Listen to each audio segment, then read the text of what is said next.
আজকে আমাদের ক্লাসের বিষয় হলো এন্ডোক্রাইন সিস্টেম বা হরমোন তন্ত্র।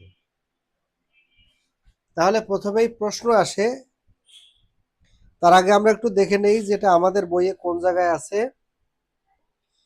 এটা আমাদের বইয়ের 138 পৃষ্ঠা থেকে শুরু। 138 পৃষ্ঠা, এখানে আছে অন্তঃক্ষরা গ্রন্থি কি, এর বিস্তারিত বর্ণনা দাও। অন্তঃক্ষরা গ্রন্থি তন্ত্র, হরমোন তন্ত্র অথবা অন্তঃক্ষরা গ্রন্থি তন্ত্র।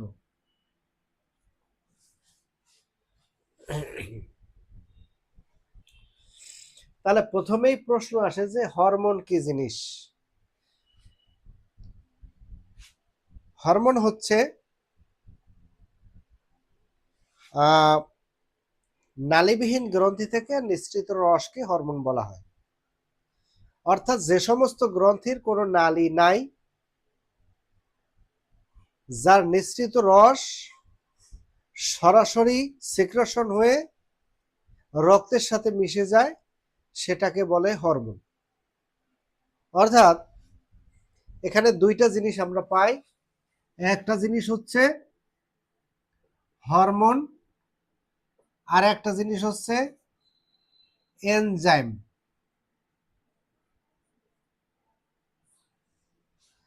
আমরা পরিপাক তন্ত্রে কিছু কিছু জায়গা থেকে কিছু কিছু রস নিঃসরণ হতে দেখেছি। যে সমস্ত গ্রন্থির নালী ছাড়া গ্রন্থি নিঃসৃত রস সরাসরি রক্তে মিশে যায় সিক্রেশন হয়ে, সেটাকে আমরা হরমোন বলবো। আর যে রসগুলো নালীর মাধ্যমে সিক্রেশন হয়ে আমাদের শরীরের রক্তে মিশে, সেটাকে আমরা এনজাইম বলবো। তাহলে আমরা হরমোন এবং এনজাইমের মধ্যে পার্থক্যটা কি বুঝছি? সৈকত সাহা বলেন।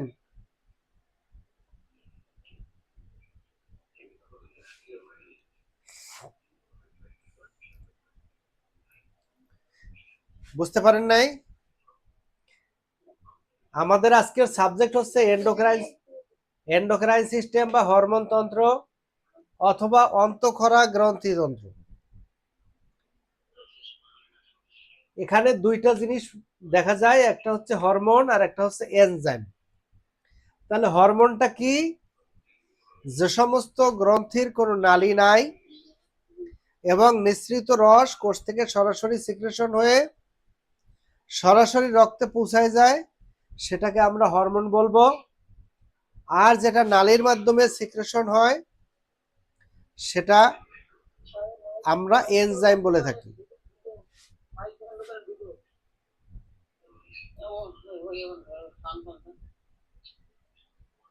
যাদের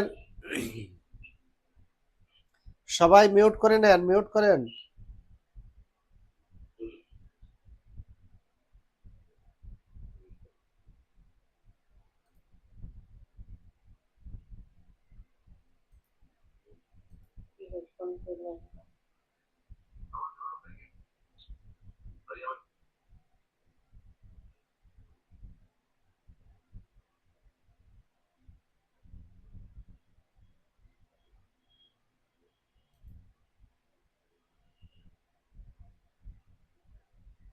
আচ্ছা, ঠিক আছে। তাহলে আমরা দুটা জিনিস পাইলাম, একটা হলো হরমোন, একটা এনজাইম। এখন দেখি এই হরমোন এবং এনজাইম কোন জায়গা থেকে কোন জায়গা থেকে নিঃসরণ হয়। হরমোনটা এক নম্বরে নিঃসরণ হয় হাইপোথ্যালামাস থেকে। হাইপোথ্যালামাস, আপনি ইচ্ছা করলে বাংলায় লিখতে পারেন হাইপোথ্যালামাস।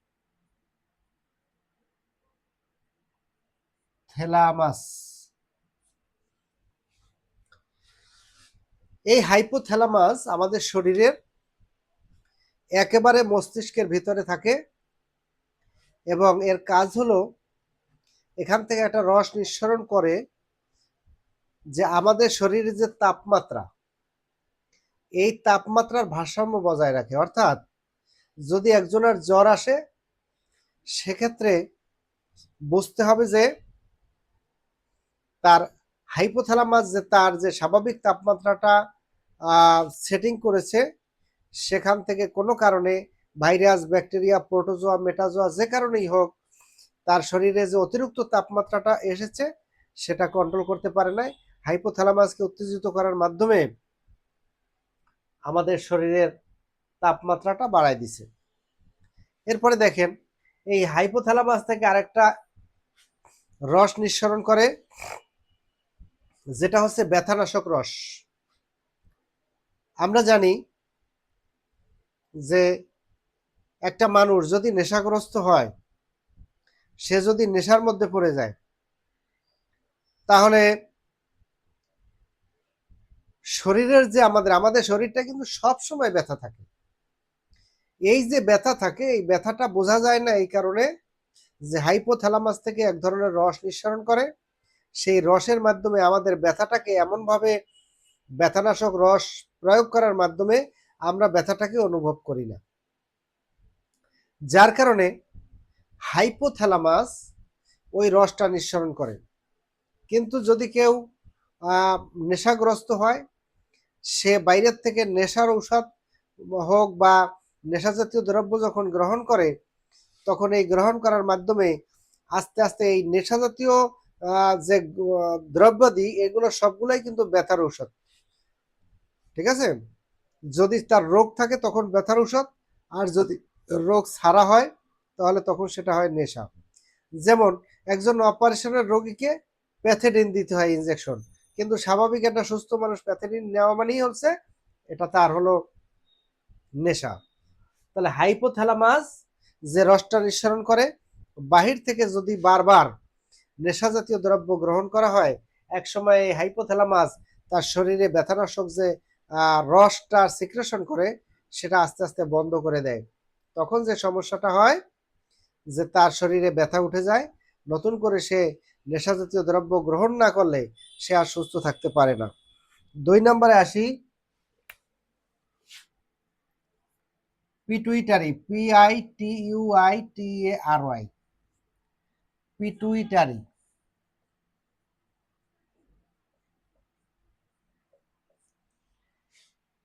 এই পিটুইটারি গ্রন্থে এইটার আবার দুইটা পাশ আছে। একটা হচ্ছে অ্যান্টেরিয়র আর একটা হচ্ছে পোস্টেরিয়র।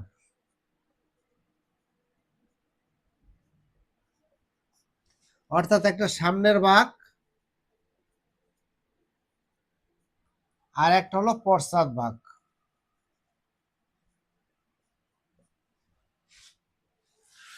একটা সামনের ভাগ আর একটা পশ্চাৎ ভাগ।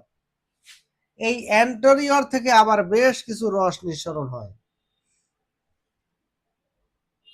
যেমন 1 নম্বরে নিঃসরণ হয় জিএইচ বা growth hormone.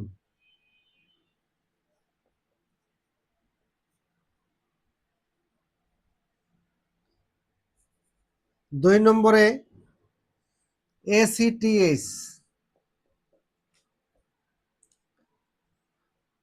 Adreno cortico trophic hormone. 3 নম্বরে নিঃসরণ হয় FSH, ফলিকল স্টিমুলেটিং হরমোন। তারপরে নিঃসরণ হয় ADH, anti diuretic hormone. Anti diuretic hormone. এর প্রত্যেকটার কাজ আছে, যেমন গ্রোথ হরমোন। একটা মানুষ যে জন্মের পরে আস্তে আস্তে বেড়ে ওঠে, আমরা বলি না গ্রোথ ভালো, এই গ্রোথ হরমোনের প্রভাবে মানুষ আস্তে আস্তে বেড়ে ওঠে। এরপরে আসি এসিটিএইচ, অ্যাড্রিনো কর্টিকোট্রপিক হরমোন। অর্থাৎ আমাদের মস্তিষ্কের যে অ্যাড্রেনাল কর্টেক্স আছে মস্তিষ্কের মধ্যে, অর্থাৎ পিটুইটারি, থাইরয়েড, অ্যাড্রেনাল, কিডনির উপরে একটা গ্ল্যান্ড আছে যার নাম হচ্ছে অ্যাড্রেনাল। সেইটার আবার দুইটা পার্ট আছে, একটা পার্ট হচ্ছে কর্টেক্স আর একটা হচ্ছে মেডুলা। এই কর্টেক্সটাকে নিয়ন্ত্রণ করে এসিটিএইচ, অর্থাৎ অ্যান্টেরিয়র সম্মুখ ভাগের পিটুইটারি গ্ল্যান্ডের সম্মুখ ভাগ। এরপরে এফএসএইচ, ফলিকল স্টিমুলেটিং হরমোন। এটা হচ্ছে সাধারণ, এটা হলো মূলত মহিলাদের থাকে, অর্থাৎ সন্তান প্রসব হবার পরে মায়েদের যে দুধটা আসে সেটা এই ফলিকল স্টিমুলেটিং হরমোনের মাধ্যমে আসে। এরপরে আসে এডিএইচ বা anti diuretic hormone.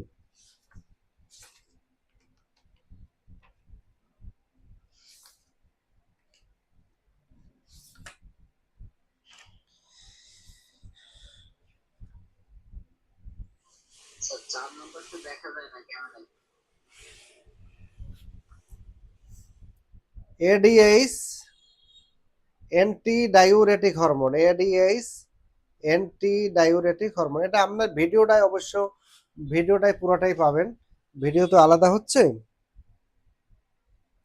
Anti diuretic hormone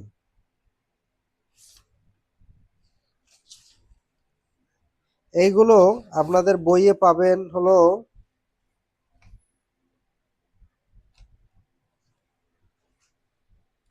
104 পৃষ্ঠায়, বইয়ের 104 পৃষ্ঠায় এগুলো আছে, 104 পৃষ্ঠায়। যাদের কাছে বই আছে, সৈকত শাহ কি বই পেয়েছেন? জি, 104 পাতায় আছে। তাহলে টিএসএইচ, এসিটিএইচ, এফএসএইচ, ঠিক আছে। এরপরে আরো একটা আছে এলএইচ। আমি এখান থেকে একটু মুছে আবার উপর থেকে লিখি, বা 5 নাম্বার এখানে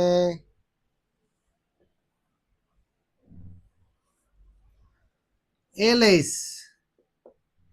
লেউটিনাইজিং হরমোন, লেউটিনাইজিং হরমোন। আর 6 নাম্বার হচ্ছে পিএইচ, প্রোল্যাকটিন হরমোন।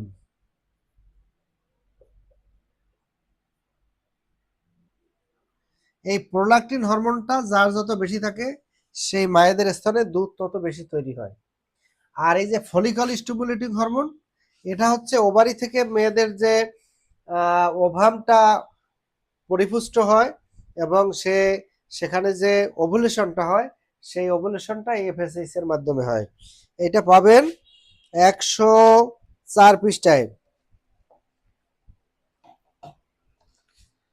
তাহলে আমরা দেখলাম যে আমাদের TSH thyroid stimulating hormone, ACTH adrenocorticotropic hormone, FSH বা ফলিকল স্টিমুলেটিং হরমোন এবং GH growth hormone, ADH anti diuretic hormone.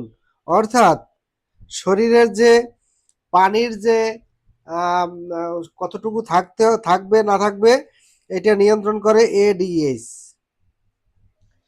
তাহলে আমরা এখানে 6টা হরমোন পেয়েছি, তাই না? এখানে আমরা মোট 6টা পেয়েছি, লাস্টে 2টা লিখলাম আর প্রথম 4টা লিখলাম। এটা হচ্ছে 5 নাম্বার, এটা হলো 6 নাম্বার, এটা হলো 3, 4। এই প্রথম 1, 2 লিখছিলাম আর পরের 4টা, মোট 6টা হরমোন এখানে আমরা পেয়েছি।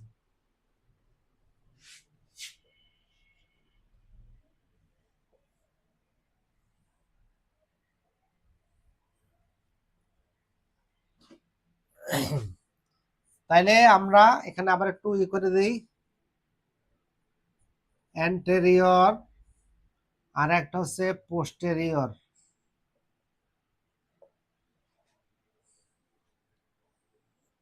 পুরো 6টা হরমোনে একটু আবার লিখি তাহলে। এক হচ্ছে 2, প্রথমে লিখছিলাম growth hormone GH, growth hormone. তারপরে ACTH,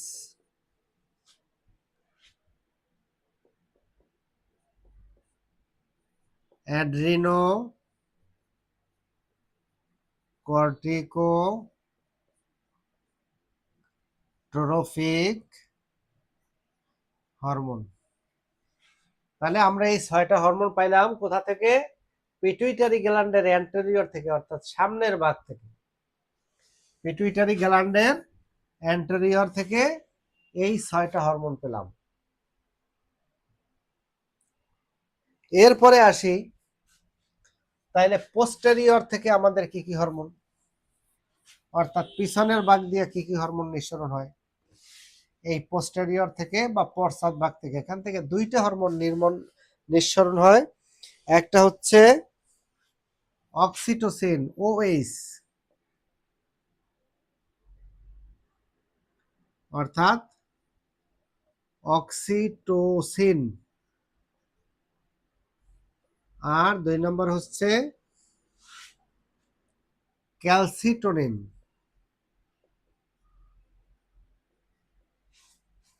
ক্যালসিটোনিন।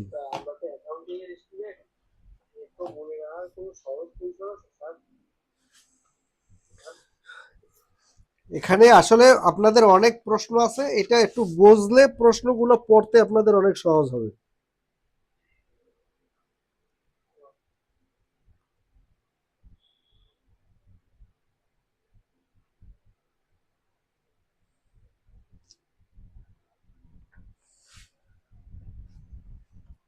অক্সিটোসিন হরমোনটা কি?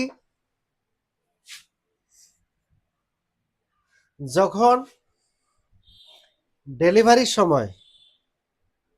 ডেলিভারির সময় সাধারণত এই অক্সিটোসিন হরমোনটার প্রভাবে মায়েদের জরায়ুর মুখটা খুলে যায় এবং বাচ্চা প্রসব হয়।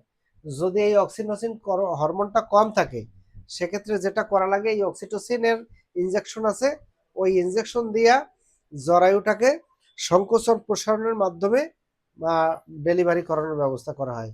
এটা ঠিক আছে। আর হলো ক্যালসিটোনিন। তাহলে আমরা কয়টা পেলাম? পিটুইটারি, হাইপোথ্যালামাস গেল, তারপরে পাইলাম পিটুইটারি। এরপরে আমরা দেখি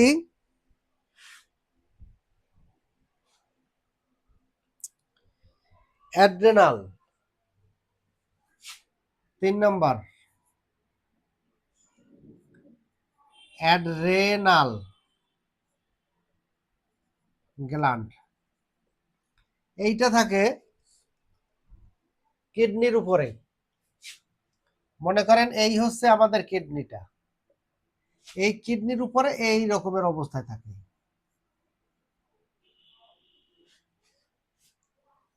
ঠিক আছে। এই অ্যাড্রেনালের 2টা ভাগ আছে। একটা ভাগ হচ্ছে কর্টেক্স, আর একটা ভাগ হচ্ছে মেডুলা। কর্টেক্স এবং মেডুলা। আসলে মূল ব্যাপারটা হলো মনে রাখার সহজ কৌশলটা ব্যাপার না। আমি তো ম্যানেজমেন্টের ছাত্র, আমি তো সায়েন্সের ছাত্র না, কিন্তু আমার মনে থাকে কি করে বলেন?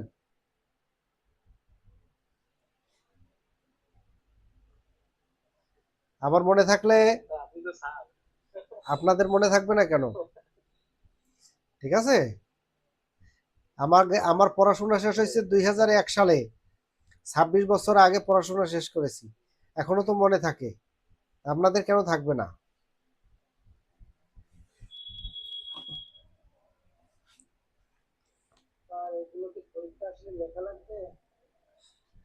না, না লেখা আসলে আপনি নাম্বার আপনি এমনি এমনি দিয়ে দিবে না।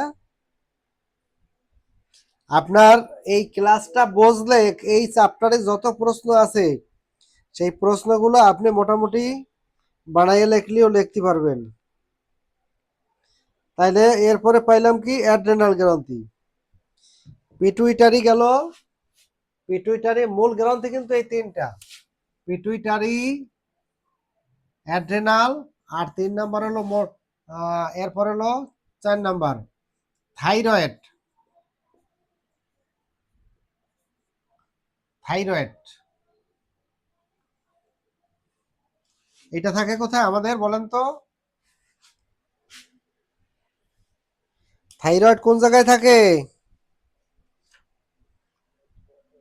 শোনেন না, থাইরয়েডের সমস্যা কোন জায়গায় সমস্যা হয়? জি জি, প্রথমটা হলো পিটুইটারি, থাকে কোথায়? মস্তিষ্কের নিম্নাংশে। পিটুইটারি থাকে মস্তিষ্কে, মস্তিষ্কের নিম্নাংশে। এবারে থাইরয়েড থাকে কোথায়? গলনালীতে। আরে আরে অ্যাড্রেনাল থাকে কোথায়? কিডনির উপরে। অ্যাড্রেনাল থাকে কিডনির উপরে, ঠিক আছে?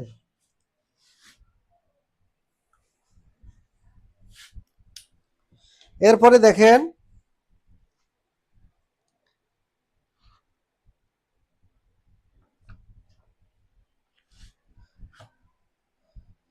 এরপরে আছে প্যানক্রিয়াস। এরপরে আছে প্যানক্রিয়াস, এটা তো আপনাকে আগে পড়াইছি, খেয়াল আছে? প্যানক্রিয়াস কোন জায়গায় ছিল? 5 নম্বরে প্যানক্রিয়াস। কেউ বলতে পারবেন কোন জায়গায় ছিল প্যানক্রিয়াস?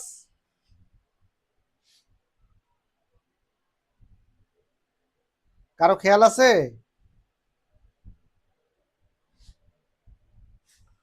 এই যে ডাইজেস্টিভ সিস্টেমে এরকমের একটা পাকস্থলী আঁকছিলাম, ঠিক আছে?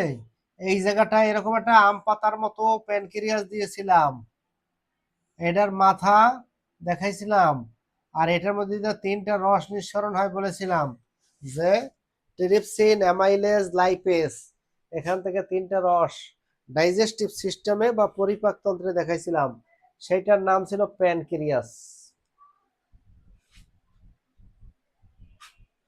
এখান থেকে 3টা রস নিঃসরণ হয়, কি কি?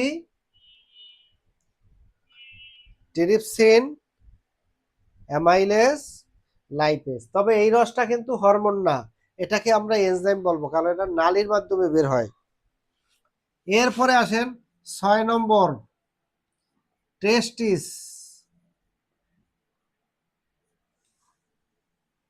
টেস্টিস হচ্ছে পুরুষের অন্ডকোষ।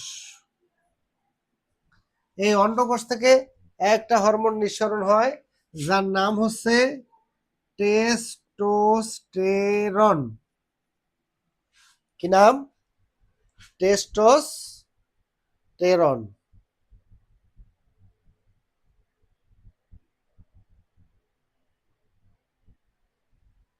এরপরে আসেন 7 নম্বরে ওভারি। এইটা হচ্ছে মহিলাদের। এই ওভারি থেকে 2টা রস নিঃসরণ হয়। 1 নম্বর রসের নাম হচ্ছে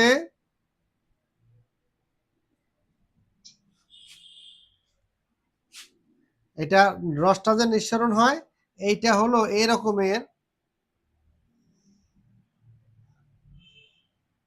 ভাগ আছে 14। প্রথম 14 দিন ইস্ট্রোজেন, ইস্ট্রোজেন, আর পরের 14 দিন প্রোজেস্টেরন। প্রথম 14 দিন ইস্ট্রোজেন হরমোন, পরের 14 দিন প্রোজেস্টেরন হরমোন। হ্যাঁ, প্রজেস্টেরন, প্রজেস্টেরন। ঠিক আছে। মেয়েদের মেনস্ট্রুয়াল সাইকেল 28 দিন না, 28 ডেজ বা 30 দিন, 1 মাস। এর মধ্যে প্রথম 14 দিনে ইস্ট্রোজেন হরমোন নিঃসরণ হয়, পরের 14 দিন প্রজেস্টেরন হরমোন নিঃসরণ হয়। এই ওভারিটা থাকে কিভাবে?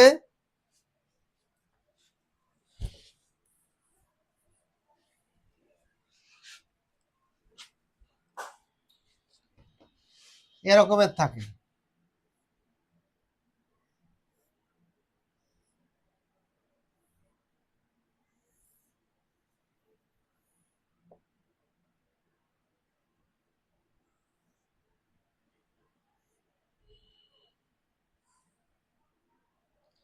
এইখানে ওভারিটা থাকে এরকম, এপাশে একটা, এটা হচ্ছে জরায়ু। আর জরায়ুর দুই পাশে দুইটা ফ্যালোপিয়ান টিউব থাকে। এটা হলো ফ্যালোপিয়ান টিউব, ফ্যালোপিয়ান টিউব। এটাও ফ্যালোপিয়ান টিউব। আর এইটা হচ্ছে ওভারি। এই ওভারি থেকে যে ওভাম নিঃসরণ হয়, অর্থাৎ মেয়েদের ডিম্বাণু নিঃসরণ হয়, আর দুইটা হরমোন নিঃসরণ হয়, একটা ইস্ট্রোজেন আর একটা প্রজেস্টেরন। ঠিক আছে। এখান থেকে নিঃসরণ হইয়া এইটার ভিতরে টাইনে নিয়ে যায় এবং এইটার মধ্যে চলে আসে, আইসা এইখানে জাইগোট হয়।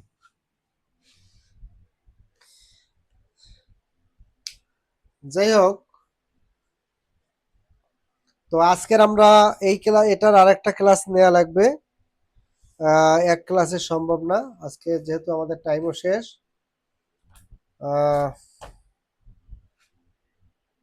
আজকের ক্লাস হলো, আমরা যে ক্লাসটা করলাম সেটা হচ্ছে এন্ডোক্রাইন সিস্টেম বা হরমোন তন্ত্র।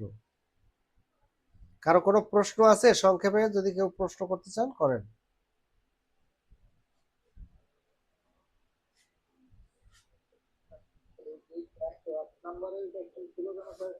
যে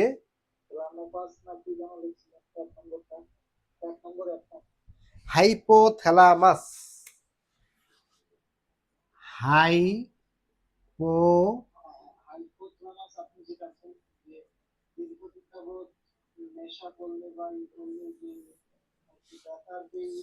হ্যাঁ, এটার অনেক কাজ। আমাদের শরীরের তাপমাত্রাটা কত থাকবে এটা নির্ধারণ করে। এরপর এর মধ্যে থেকে একটা রস ছাড়ে, যে রসটা হচ্ছে আমাদের শরীরের সবসময় ব্যথাটাকে নিবারণ করে রাখে। আমরা ব্যথাটা বুঝতে পারি না, কিন্তু বাইরের থেকে নেশা করলে তখন ওই ওই রসটা বন্ধ করে দিলে তখন ওই বাইরের থেকে যে নেশা করে, এটার তো নির্দিষ্ট টাইম আছে যে এটা 2, 4, 6 ঘন্টা পরে এটার ক্রিয়া নষ্ট হয়ে যাবে, তখন ওর শরীরটা ব্যথা উঠে, তখন সে বাধ্য হয়ে আবার নেশায় কাজে চলে যায়। কারণ হলো তার শরীর তো ব্যথায় সে অস্থির হয়ে যায়। দেখেন না, যারা অনেক সময় নেশা করে যারা চুরি টুরি করতে যায় বা ধরে মাইর দিলেও টের পায় না, কারণ ওর শরীরে এত পরিমাণ ব্যথানাশক এনজাইম ঢুকানো যে ও যত মারুক ও ব্যথা পায় না, যতক্ষণ পর্যন্ত নেশা না কাটে ততক্ষণ পর্যন্ত ব্যথা পায় না। ঠিক আছে। তো ঠিক আছে, সবাইকে ধন্যবাদ, আজকের মতো শেষ করছি।